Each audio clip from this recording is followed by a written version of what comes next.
BNO dulu, habis itu dia di IVP-in. Tapi ini IVP-nya udah fase sampai sistogram. Makanya ini pasien yang sama, real time. Jadi polos, habis itu dia dimasukin obat kontras. Coba lihat. Ini udah mulai jelas kan? Di sini kan ginjal kanannya kurang jelas, tapi setelah masuk obat kontras kan terisi tuh di pembuluh darahnya.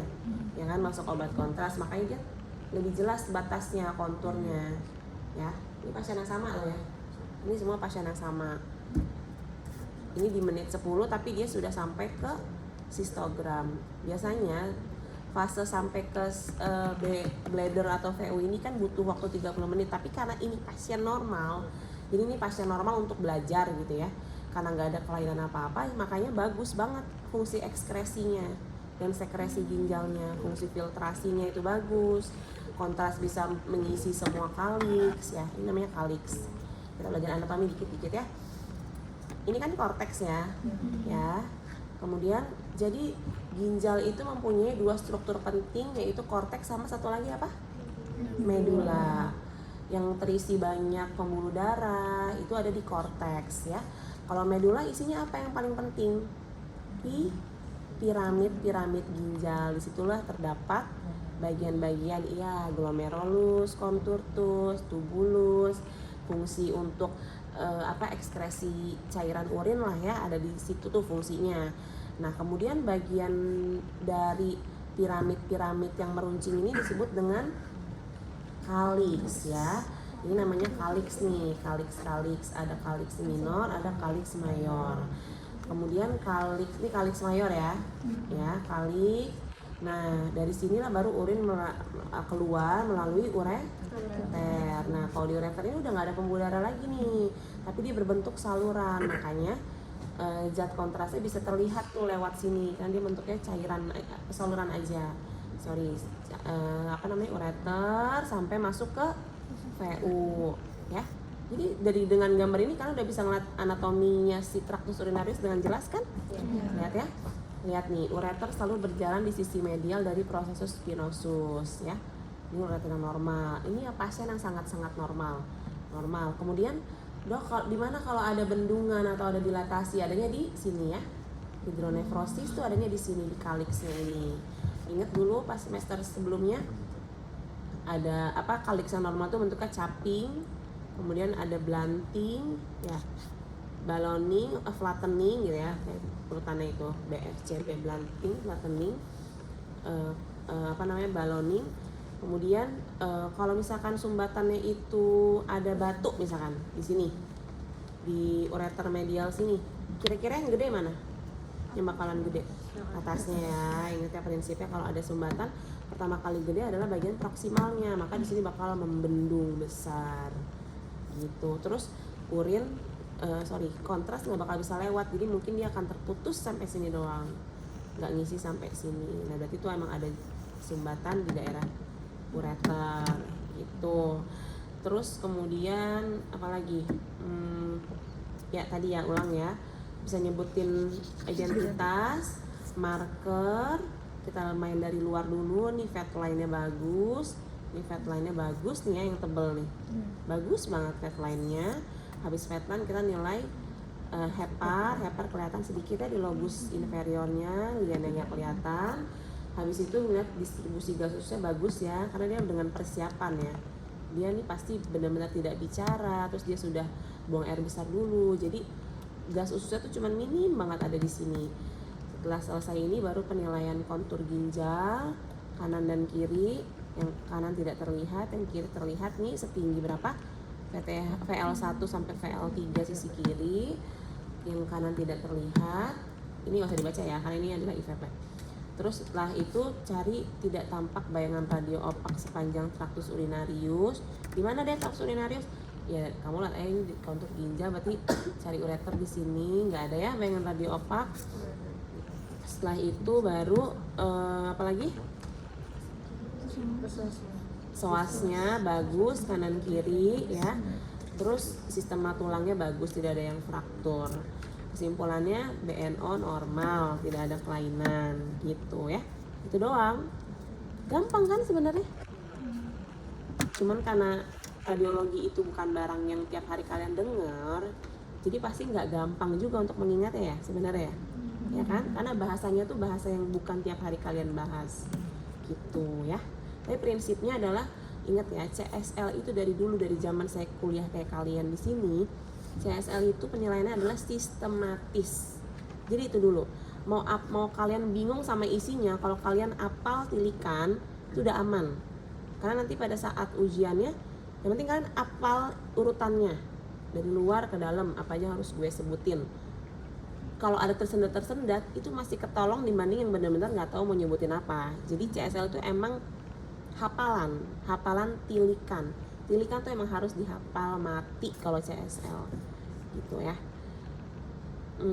Apalagi ditambah lagi di sistem ini kalian nggak saya tuntut untuk bisa diagnostik, yang penting bisa nyebutin urutannya yang mau dilihat apa, sama kalau ada patologis kalian bisa nyebutin ada apa di situ gitu ya.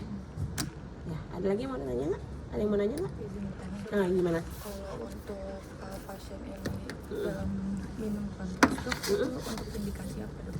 Maksudnya ini kayak harus IVP atau harus WNO gitu? Oke, yang pertama adalah ini pasien tidak minum kontras ya, tapi apa? Lewat apa?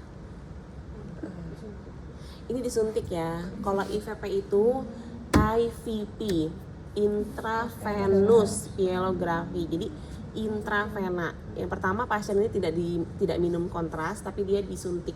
Jadi dia foto polos dulu, udah oke, baru dia disuntikin IVP, bukan IVP, suntikin obat kontras lewat IV, sama seperti mau infus, jadi lewat sini, lewat brachial, kemudian setelah foto 5 menit diambil, mau lihat fase nefrogram, 10-15 menit diambil lagi, mau lihat fase pyelogram, setelah itu 30 menit diambil lagi untuk fase sistogram, itu yang namanya IVP.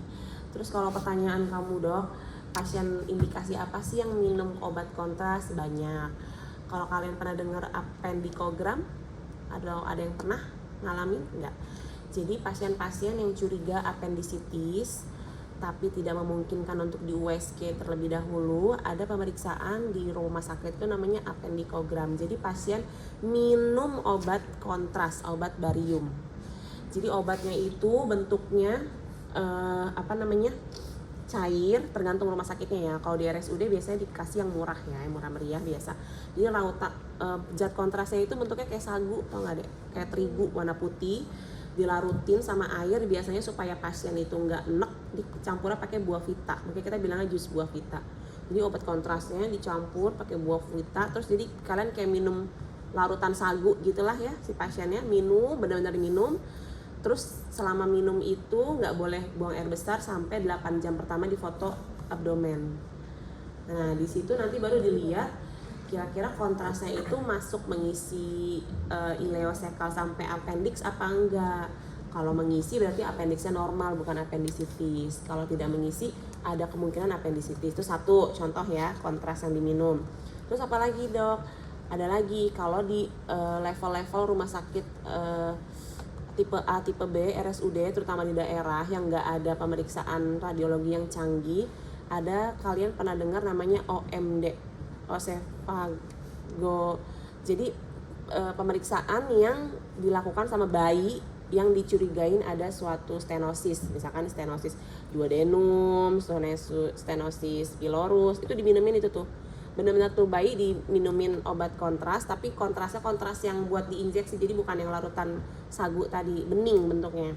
Diinjeksi lewat, bukan injeksi ya dimasukin lewat mulut gitu, kayak lagi ngasih susu minum seret kan, dia kan karena bayi baru lahir kan nggak boleh minum apa-apa, cairan doang. Nanti setelah kira-kira udah turun, kira-kira 10 detik lah, itu langsung diekspos, difoto daerah sininya.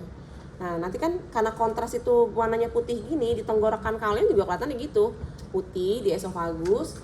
Lalu kemudian dilihat deh masuk atau enggak sampai esofagus ke duodenum. Kalau enggak masuk berarti bener ada stenosis di bawah. Contoh itu lagi. Tapi kalian nggak nemuin itu sampai nanti mungkin kalau kalian beruntung koasnya di RSUD yang daerah pasti akan nemuin sih pemeriksaan itu. Ada OMD, ada appendikogram, ada pemeriksaan kontras yang tidak diminum tapi dimasukin lewat maaf ya, lewat anus juga ada itu pada bayi yang curiga Hirschsprung. Pernah dengar nggak penyakit Hirschsprung? Ya, megakolon kongenital atau Hirschsprung gitu, atau pasien dengan curiga mikrokolon gitu ya, atau pasien-pasien yang post operasi stoma. Jadi misalkan dokter bedahnya habis pasang stoma, jadi dia nggak boleh lewat anus, nggak bisa lewat distal. Untuk ngecek stomanya bagus atau nggak, bisa melakukan pemeriksaan colon in loop, namanya chill colon in loop gitu ya. Itu jawabannya ya.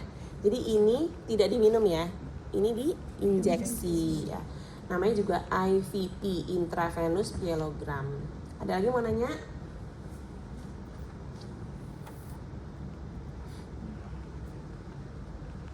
Ada? Udah? Mau belajar sendiri dulu? Oke, ini silakan ya.